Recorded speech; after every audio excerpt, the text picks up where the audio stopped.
Hi, my name is Ty Maxey, and today I'll be talking about RNA interference. Some background on RNA interference is, RNA interference is defined as the ability of small fragments of double-stranded RNA to silence genes, transcripts, and contain homologous sequences. RNAi is triggered by double-stranded RNA, or dsRNA. RNA interference results in the silencing of RNA transcripts. And gene silencing is the regulation of gene expression in a cell to prevent the expression of a certain gene. Gene silencing can occur during either transcription or translation and is often used in research. So how was it discovered? In late 1990, a group of plant geneticists reported experiments in which they manipulated genes for flower color in petunia. The normal red or purple flower in this plant results from a flavonoid pigment known as anthocyanin, which is synthesized via a metabolic pathway in which the rate limiting step is catalyzed by the enzyme chalcone synthase.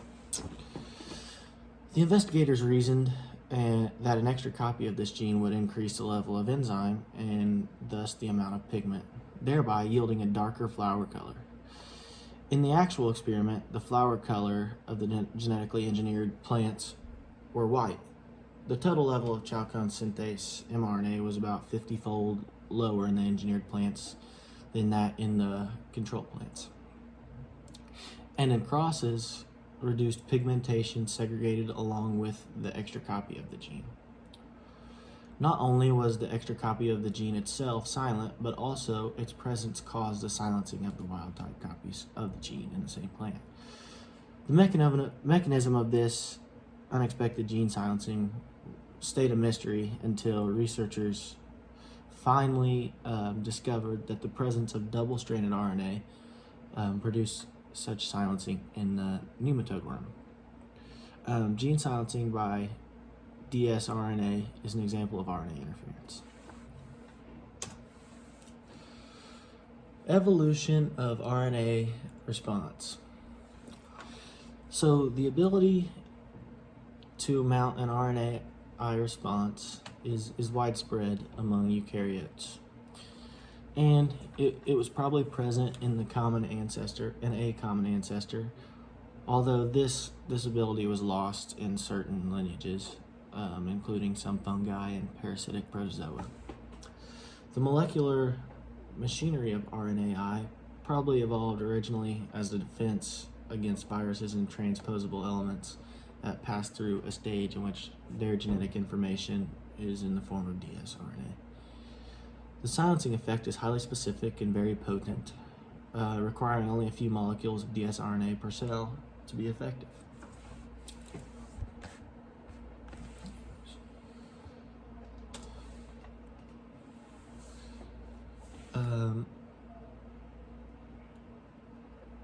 RNAi response evolved prior to the evolutionary diversification of eukaryotes. The mechanisms have been elaborated into several different pathways that act somewhat differently. Organisms have made use of their components in multiple ways. We do not understand much of RNA interference response, and much more needs to be discovered. But two of the major pathways are shown in this figure. Part A shows two major sources of dsRNA. So on the left, it is derived from transcription of the same duplex DNA molecule from both strands, and would happen if each strand had an upstream promoter. This is the type of dsDNA that would be produced by RNA viruses or certain transposable elements. And that produced by the introduced chalcone synthase gene in the petunias we talked about back in figure 9.29, in which the gene was inserted near a promoter that produced an antisense transcript, which is a transcript from DNA strands that are not usually transcribed. When the antisense transcript formed an RNA duplex with the sense transcript, the resulting dsRNA set off the petunia RNAi response. In these types of dsRNA, the two strands are exactly the same, and the dsRNA is a source of small interfering RNA, which is the first type of RNAi that we were talking about. And also in the figure 9.30, we see another source of dsRNA, which is on the right, which we call microRNA. In this case, the stem of a stem loop, secondary structure formed in the transcript of a DNA duplex, containing a duplicated sequence present in inverted orientation. Structures like that shown are normally produced from longer transcripts by specialized enzymes present in the nucleus. The paired stem usually contains one or more base pair mismatches, which accumulate in the inverted repeats as the genome evolves.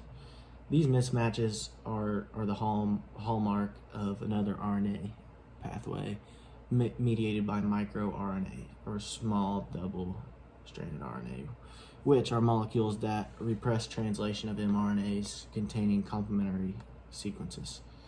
So on the left you see that they come as the same, they're the exact same on the top, and up there on the other side they're not.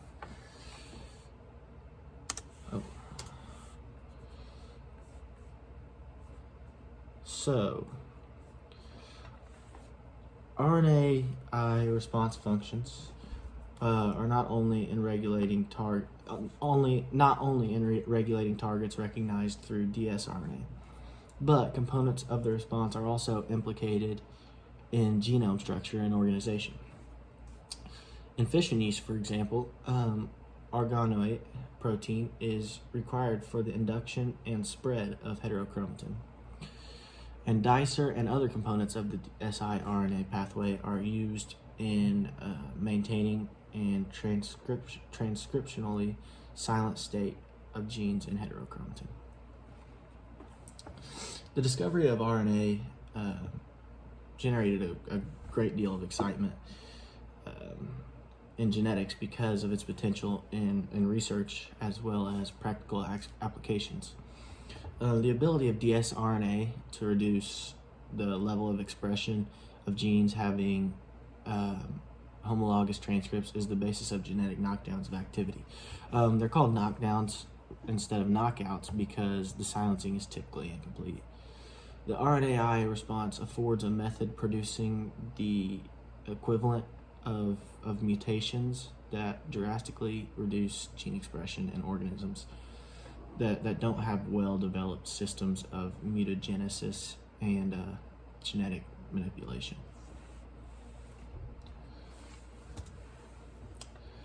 So the importance of RNA interference in biotechnology and medicine.